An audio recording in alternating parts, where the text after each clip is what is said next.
Jawab dulu jujur. Di antara kalian yang nonton video Opung Parbelak ini, ada nggak yang diundang di acara ulang tahun PDIP kemarin? Kalau memang ada yang diundang, berarti kalian lebih hebat dari presiden. Karena apa? Sedangkan presiden nggak diundang. Kalau kalian diundang, presiden nggak diundang, berarti kalian lebih hebat dari presiden. Cuman satunya jawabannya itu, atau enggak kalian kader. Itu aja ya itu. Aduh, tahu enggak kalian, 10 tahun belakangan ini, yang namanya Partai PDIP mengadakan acara ulang tahun, nggak pernah nggak ngundang presiden. Baru kali ini mereka nggak ngundang presiden. Karena apa? Karena presidennya bukan dari mereka. Bukan dari mereka. Kalau sempak presidennya masih dari mereka, rajin mereka nggak absen. Kecuali tahun lalu, ya kan?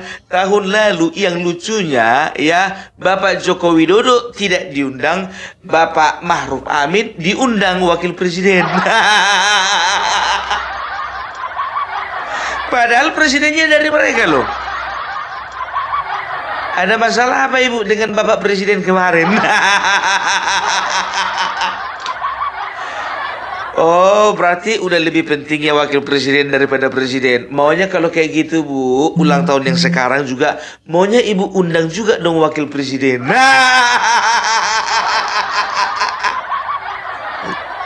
Tahun kemarin kok bisa mengundang wakil presiden tanpa mengundang presiden? Sekarang maunya juga tetap bisa dong.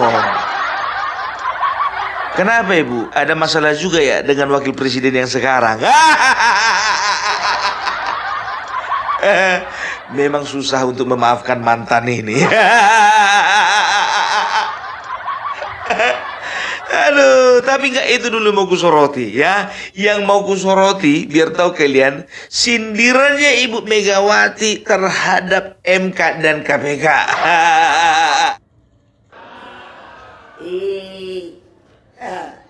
Alah gila dah. Lah iya bener tau. Tata pemerintahan ya, aku kan bingung. Coba ya, maaf lagi beribu maaf. Engkau suwi-suwi aku banyak banget kantong maaf ya. MK saya yang bikin. Coba, wah perlu ini MK. Saya nyari gedungnya sendiri presiden nih. Iku di situ tuh nanti ku jalan apa? Mekah. Waktu itu Pak Jimli yang aku jadi. Sekarang lehek. Dijadi mainan. Lah iyalah. Itu kan konstitusi. Belum lagi apa coba?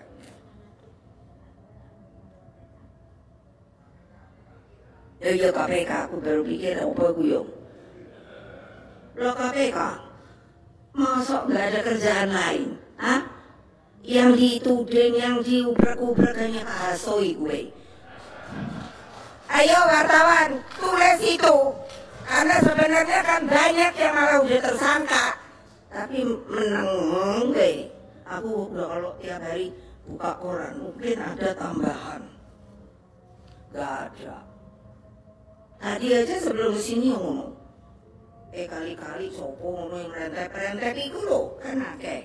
Ntar kalau saya ngomong katanya saya ini tidak tidak sopan. Masa kalian gitu ya takut?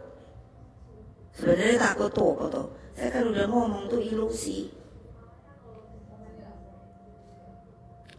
Hal ini saya tegaskan mengingat saat ini sepertinya kita menjadi bangsa yang mengambang, yaitu mudah terombang-ambing. Dia katakan apa? MK itu saya yang buat, tapi sekarang kok nggak tahu entah apa-apa. Sekarang kok kayaknya nggak ada fungsinya. Sekarang tuh kok kayaknya kerjanya tuh melempem. Terus apalagi tuh ya? Waduh, opo kui. Baru dari kursi hadirin ada yang mengatakan KPK. Lupa dia. Oh iya, KPK. Inilah resiko punya ketua umum kalau udah terlalu tua. Bu, kalau ibu butuh waktu untuk memasuki masa pensiun, pensiun aja ibu. Itu saya yang bilang, Bu. Ya, itu saya yang bilang, bukan Effendi Simbolon loh. Ibu udah lupa-lupa sih. Ya, lupa ibu. Iya kan? Oh, itu KPK satu lagi. Ngapain coba ngejar-ngejar hasto kayak gak ada kerjaan yang lain?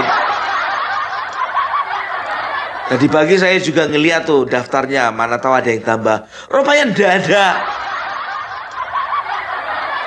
Nggak ada kerjaan yang lain, apa? Saya udah bilang sama semuanya ini, jangan takut. Yang ditakuti apa? Ketakutan itu cuma ilusi.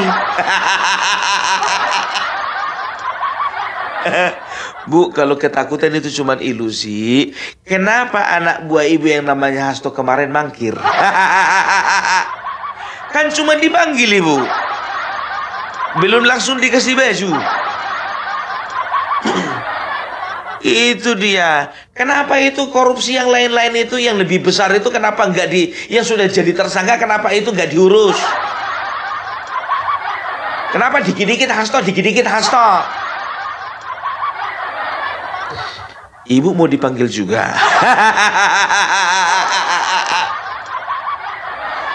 Sekarang begini ibu, ya, jangan ibu memframing masyarakat ini, ya, memframing kepada masyarakat bahwasanya kasusnya Hasto itu cuma masalah uang 2,5 miliar. Ya, bukan masalah uang suap yang diberikan Hasto kepada KPU. Itu yang jadi masalah, bukan. Tapi kasus di belakang si Hasto. Ya, kasus di belakang si Hasto. Ini Bu, biar tahu ibu ya. Ini ya kan, ini kan mengenai masalah Harun Masiku. Nah, ini aku bukannya masalah percaya atau nggak percaya, ya kan? Kadang-kadang juga di dalam sebuah pemberitaan yang diliput oleh media, ya, apalagi itu berbicara tentang dosa-dosa masa lalu, ya, itu bisa saja ada benarnya, ya. Untuk saat ini kukutip dulu dari majalah Tempe. Jadi majalah Tempe ini mengatakan bahwasanya keterkaitan antara hubungannya Hasto dengan Harun Masiku itu ada keterkaitannya antara kasus-kasus yang sedang ditangani masalah BLBI dengan partai ibu. Oh, banyak yang nggak tahu ini ya kan? Nggak tahu kan? Makanya kalian itu cuma Hasto Masiku, Hasto Masiku. Ya, jadi begini ya. Jadi tahun 2002 ya, tahun 2002 itu ada kasus BLBI. BLBI itu adalah bantuan bantuan likuiditas Bank Indonesia. Artinya apa? Ya, Bank Indonesia menyalurkan dana sekitar 147, sekian triliun ya untuk membantu bank-bank yang bermasalah, ya, oleh karena efek dari krisis moneter tahun 1998 ya. Ingat itu ya, BLBI dikeluarkannya 2002 ya. Masalah-masalah bank itu kan banyak kemarin itu yang tidak bisa memenuhi kewajibannya, ya. Diberikanlah bantuan, ya, bantuan likuiditas Bank Indonesia sebanyak 147, sekian miliar. Nah, ternyata ya 138 triliun itu diselewengkan oleh beberapa bank. Ya, diselewengkan oleh beberapa oknum. Bagaimana cara menyelewengkannya? Ternyata jadi begini, ketika sebuah bank itu menerima bantuan likuiditas dari Bank Indonesia, maka itu tidak bisa dikatakan bantuan cuma-cuma. Mereka harus memenuhi kewajibannya untuk mengembalikan kepada Bank Indonesia. Kan begitu. Nah, ya, ketika mereka sudah memberikan atau melunasi, maka diterbitkanlah SKL atau surat keterangan lunas. Kan begitu. Ya, ternyata menurut Inpres Instruksi Presiden tahun 2002, ya, diterbitkanlah SKL atau surat keterangan lunas kepada bank-bank yang kala itu belum memenuhi kewajibannya untuk membayarkan bantuan likuiditas tersebut. Nah, ya, padahal ya jadi negara rugi dong, 138 triliun. Bayangkan kalian, 138 triliun. Jadi ini Ibu, ini bukan cuma masalah 2,5 M ya yang bergulir di masalahnya si Hasto dan Harun Masiku, tapi ini ada kaitannya dengan uang 138 triliun itu, masalah BLBI. Loh, apa hubungannya dengan Harun Masiku? Ya, ternyata menurut Tempe, sekali lagi, walaupun mereka itu menyerang pemerintahan, tapi bukan cuma Opung Parbelak, tapi banyak juga ya para pengamat politik.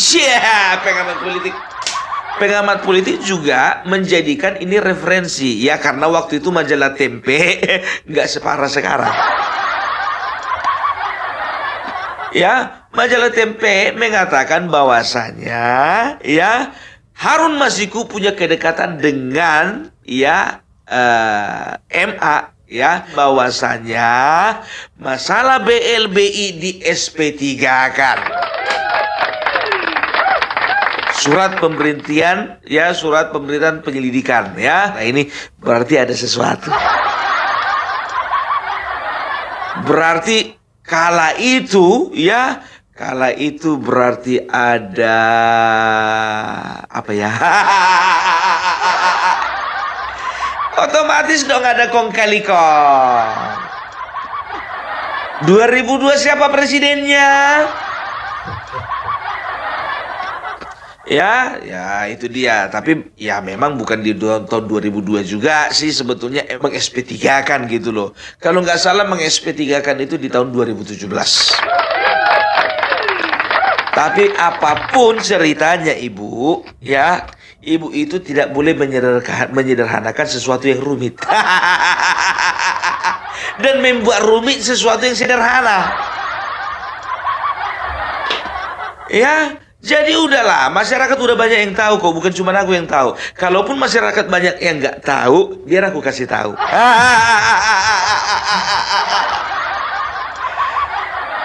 Ya, masyarakat nggak bisa lagi dibodoh-bodohi, Ibu. Ya, Hasto kenapa dikejar-kejar, padahal di sana, di luaran sana banyak yang sudah ditersangkakan. Sekarang begini, Bu, ya. Kenapa anak buah Ibu Deddy Sitorus, terus siapa Adiana Pitupulu dan juga lain-lainnya itu lebih mempermasalahkan Harvey Muiz, ya? Kenapa itu Harvey Muiz itu ya dihukum cuma 6 sekian tahun, padahal nilai korupsinya 300 triliun. 300 triliun itu 230 triliun itu adalah kerugian negara yang disebabkan oleh kerusakan lingkungan hidup. Nah, sisanya katakanlah 70 triliun. Mana lebih besar? 70 triliun masa sekarang, hitungan tahun 2024-2025, dan jika dibandingkan dengan 138 triliun tahun 2002. Coba, berapa kali inflasi kita? Berapa kali inflasi? Dedi. Jadi jangan kalian itu terlalu gampang kalian itu kenapa membandingkan ini dengan itu. Yang itu dosanya lebih besar, yang ini dosanya lebih kecil. Sama-sama berdosa. Yang sana dosanya lebih besar, tapi sendirian. Di sini dosanya kecil, tapi banyak. Siapa bilang dosanya lebih kecil yang namanya Harun Masiku dan juga ya aku bilang sama kalian ya kan berapa kali aduh muncungku ini sudah berapa kali mengatakan sama kalian ya kalau mau mancing itu ya itu biasanya bawa cacing untuk dapat ikan sepat. Ikan sepatnya digunakan sebagai umpan untuk memancing ikan lele atau ikan gabus. Nah ikan gabus atau ikan lele itu dipakai juga menjadi umpan hidup untuk memancing ikan toman. Ku bilang Harun Masiku itu cuma ikan sepat itu. Hasto ini masih ikan gabus.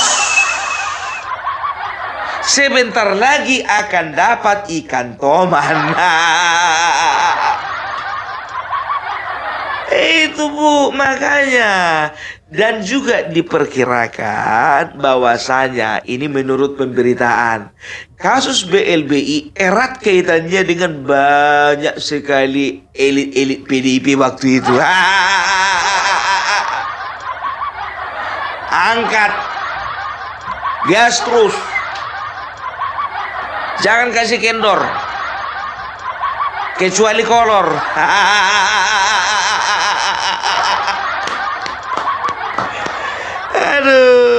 Aduh. Jadi sudah paham kita ya. Kenapa yang namanya Harun Masiku dan juga Hasto ya itu saat ini sedang dikejar-kejar ya. Ya kalau sebetulnya sekarang begini, aku bilang sama kalian ya. Aku agak mikir juga ini Harun Masiku ini di mana sekarang. Itu yang pertama. Baru yang kedua, ya Harun Masiku itu masih hidup atau udah enggak lagi. Orang kalau sudah gelap mata, jangankan menghilangkan nyawa orang lain, menghilangkan nyawa dari anggota keluarga sendiri pun sanggup. Itulah orang kalau udah gelap mata, kan begitu ya. Jadi makanya kalau ku bilang orang ini terus-terus jor-joran ya menyerang Jokowi, menyerang keluarga Jokowi, sebetulnya itulah yang merupakan yang dinamakan dengan pengalihan isu.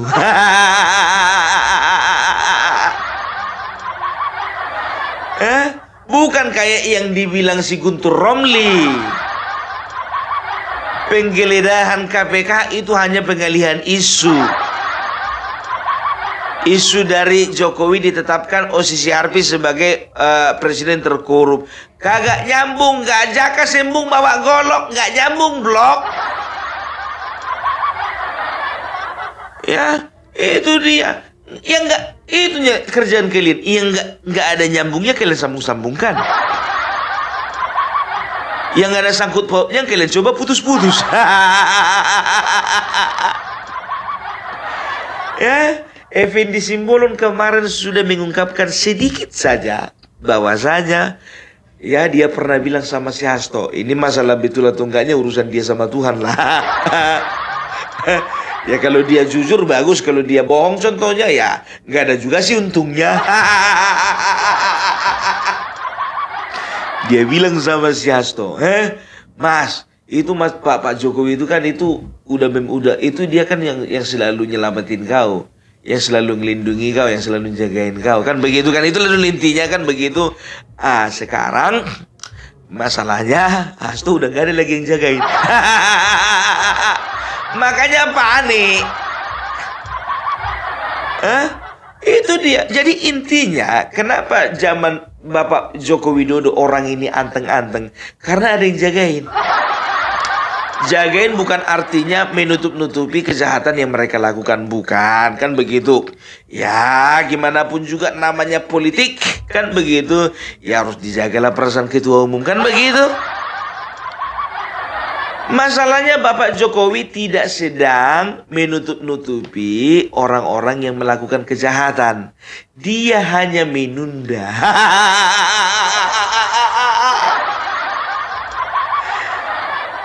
Hanya menunda, tapi dia catat. Ditunda tapi dicatat supaya apa? Supaya ini menjadi PR bagi presiden berikutnya. Kan begitu? Itu dia makanya ya sama kayak si Hasto, katanya dia mencatat juga ya. Dia ngerekam juga ya. punya video juga, punya juga apa namanya rekaman audio ya. Mana coba? Mana Nandi? Ngomong ae. Cangkemmu iku ora iso dijogo. Nek kalau sampean iki jujur, ya wes terbuka kepada KPK atau kepada ketua DPR ngono lho. Ini ndak, sampean simpen itu jauh-jauh itu ke apa namanya itu ke Rusia. Apa hubungannya Rusia karo kasus ini sampean? Di sini ae. Sing duwe masalah itu kowe. Napa digowo-gowo itu jauh sampai ke Rusia ngono lho. Wasem. Oh, kalau misalnya sampean ini punya permasalahan hukum atau sampean ini punya rekaman daripada para pejabat negara, ya wes laporkan kepada kejaksaan ngono lho. Kepada kepolisian. Oh sorry. Kalau kepolisian itu sudah parcok ya. Iya, bagi orang ini, bagi mereka ini, kepolisian ini adalah satu apa ya? Satu institusi yang tidak layak untuk dipercayai. Sebetulnya bukan tidak dipercayai, tapi sudah terlanjur dijadikan kambing hitam. Jadi ini ya wes wedi ngelapor karo polisi wi.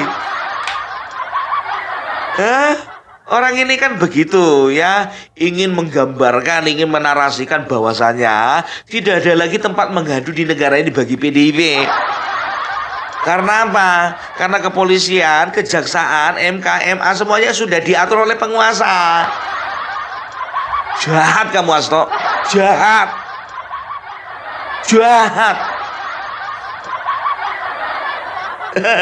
Aku kurang ngerti karo sampeyan iki. Toh, ganjel toh. Semangat toh. Yo, sekarang udah hari Minggu, ya. Udah hari Minggu. Sekarang sudah hari Sabtu. 10 kemarin 11, 12, 13 toh hari Senin toh. Sudah siap-siap?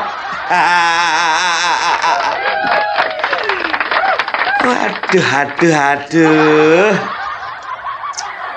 Ya wes, ya begitu saja dulu dari Opung Barbelak. Terima kasih sudah menyimak. Mudah-mudahan apa yang disampaikan Opung Barbelak ini boleh menjadi satu pencerahan dan juga boleh menjadi satu materi untuk menangkal hoax di luaran sana yang ditebarkan oleh mereka. Dan ingat, Opung Barbelak tidak pernah dibayar siapapun. Opung Barbelak tidak pernah terafiliasi dengan partai apapun. Opung Barbelak hanya menjadi penyambung lidah dari media-media yang ada di Indonesia ini, tapi media yang benar, ndak kayak tempe. Gitu loh ya, tapi nggak semuanya juga sih informasi yang dimiliki tempe itu salah. Ya soalnya kayak si Burhanuddin tadi ya, setelah itu ada beberapa pengamat politik lainnya juga hanya mengambil sebagai referensi saja, tidak mempercayai seluruhnya. Gitu ya.